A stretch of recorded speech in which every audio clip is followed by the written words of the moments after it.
نحمده ونصلي ونسلم على رسوله الكريم اما بعد فاعوذ باللہ من الشیطان الرجیم بسم اللہ الرحمن الرحیم کیوں ضیاء کار بنوں سود فراموش رہوں فکر فردا نہ کروں محو غم دوش رہوں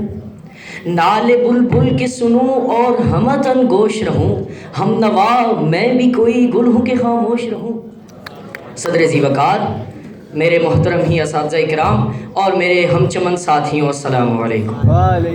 جناب صدر، آج مجھے جس موضوع پر لب کشائی کا موقع دیا گیا وہ عنوان محض ایک مباحثہ نہیں، ایک تقریر نہیں، بلکہ ایک ایسا نقطۂ فکر ہے جو آج کے مسلمان کو، آج کے شاہین کی سوچ کو تبدیل کر سکتا ہے۔ صدر ذی وقار، میرے موصوف بھائی نے یہ بات بولی کہ اقبال کا خواب آج حقیقت بن چکا ہے۔ صدر ذی وقار، میں اس بات کو سراسر غلط نہیں کہوں گا، بلکہ اپنے دلائل، اپنے نکات کو پیش کر کے آپ حضرات سے یہ سوال کروں گا اور آپ کو جواب دہ ہوں گے۔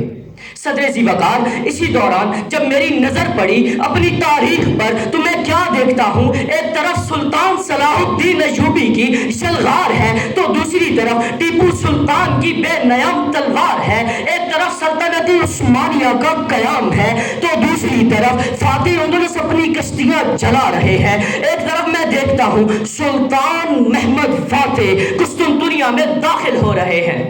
صدر ذی وقار، دشت تو دشت ہے دریا بھی نہ چھوڑے ہم نے، دشت تو دشت ہے دریا بھی نہ چھوڑے ہم نے، بحر ظلمات میں دوڑا دیے گھوڑے ہم نے۔ لیکن صدر ذی وقار، لیکن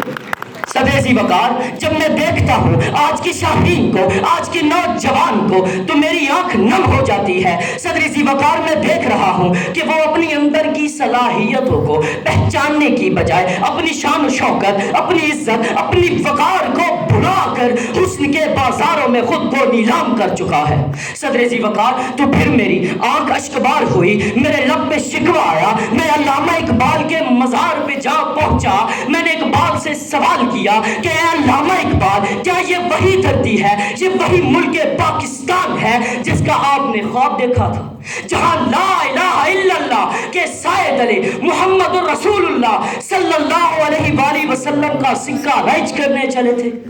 جس پلٹتے جھپٹ کر پلٹتے شاہین پر آپ کو اتنا ناز تھا، وہ اپنے پروں کو کاٹ کر اپنی عقابی روح کو بھول کر گنبد شاہی پہ بسیرا کر چکا۔ وہ مرد مومن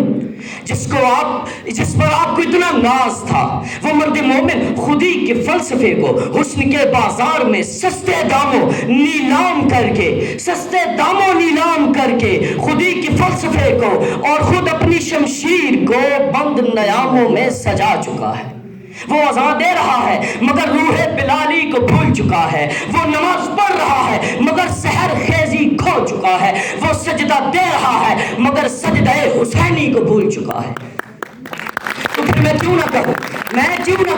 واعظ قوم کی وہ پختہ خیالی نہ رہی، برق طبعی نہ رہی، شعلہ مکالی نہ رہی، رہ گئی رسم اذان روح بلالی نہ رہی، فلسفہ رہ گیا تلقین غزالی نہ رہی، شور ہے ہو گئے دنیا سے مسلمان آبود۔ ہم یہ کہتے ہیں کہ تھے بھی کہیں مسلم موجود، وفا میں تم ہو نصارہ تو تمدن میں ہنود، یہ وہ مسلم ہے جنہیں دیکھ کے شرمائے یہود۔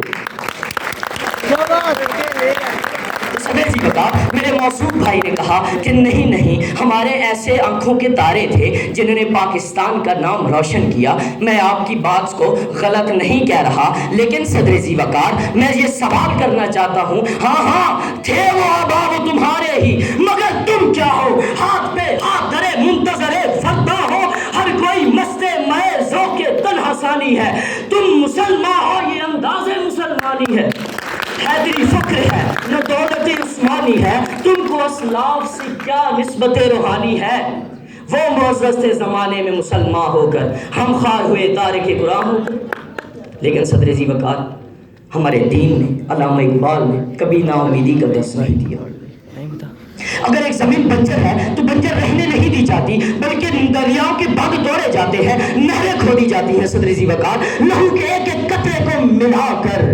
سحر کا آغاز ہوتا ہے اور من الظلمات الی النور کا سفر جاری ہوتا ہے۔ عمل سے بنتی ہے زندگی، عمل سے بنتی ہے زندگی، اور جنت بھی جہنم بھی عمل سے بنتی ہے زندگی، جنت بھی جہنم بھی یہ خاکی اپنی فطرت میں نہ نوری ہے نہ ناری ہے۔ السلام